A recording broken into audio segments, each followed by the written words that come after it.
Toy izao indray ny mety ho toetry ny andro any an-dranomasina ny alakamisy 2 janoary amin'ny 9 maraina hatramin'ny zoma 3 janoary taona 2024 amin'ny 9 maraina.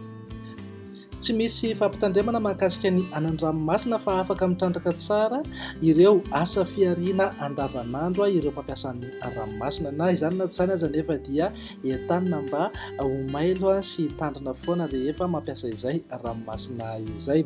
Ny toetry ny andro amin'ny morontsiraka atsinanana, tanjona bobaomby hatrany amin'ny tanjona angotsy, anorana tandrifin-drahona mety arankotroka indraindray, ho avy atsimo atsinanana ny rivotra ka ho 7 hatramin'ny 20 kilometatra isan'ora, ahatratra 20 kilometatra isan'ora any amin'ny tapany avaratra. Anonjaben'ny ranomasina avy ny onja anodidina ny 2 metatra sasany. Tanjona angotsy hatrany mahanoro, anorana tandrifin-drahona mahalana, ho avy atsinanana na atsimo atsinanana ny rivotra ka ho 7 kilometatra isan'ora. Adimam-panonja ny ranomasina avy ny onja asaiky manodidina eo amin'ny 2 metatra.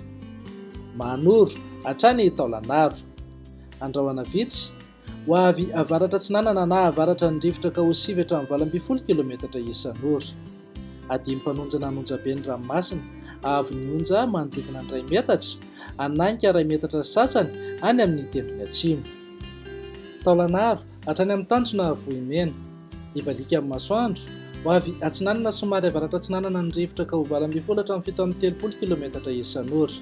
Anonjaben'ny ranomasina avy ny onja 2 metatra sasany hatramin'ny 2 metatra.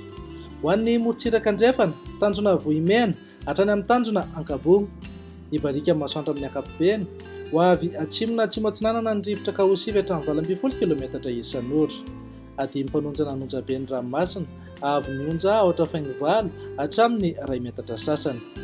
Tanjona ankabo hatrany amin'ny tanjona vilanandro, anorana tandrifin-drahona, iovaova ny fitsokan'ny rivotra ka ho 7 hatramin'ny 20 kilometatra isan'ora. Adimam-panonja ny ranomasina avy ny onja atsasametatra hatramin'ny 2 metatra. Tanjona vilanandro hatrany analalava, anorana tandrifin-drahona, ho avy andrefana na avaratra andrefana ny rivotra ka ho 7 hatramin'ny 20 kilometatra isan'ora. Elina ho avy atsinanana amin'ny maraina aka manodidina eo amin'ny 7 kilometatra isan'ora. Adimam-panonja ny ranomasina avy ny onja atsasametatra hatramin'ny 2 metatra. Ny amarana anazy eo analalava hatrany amin'ny tanjona bobaomby, anorana tandrifin-drahona, iovaova ny fitsokan'ny rivotra amin'ny ankapobeny ka ho 7 hatramin'ny 20 kilometatra isan'ora. Adimam-panonja ny ranomasina avy ny onja atsasametatra hatramin'ny 2 metatra.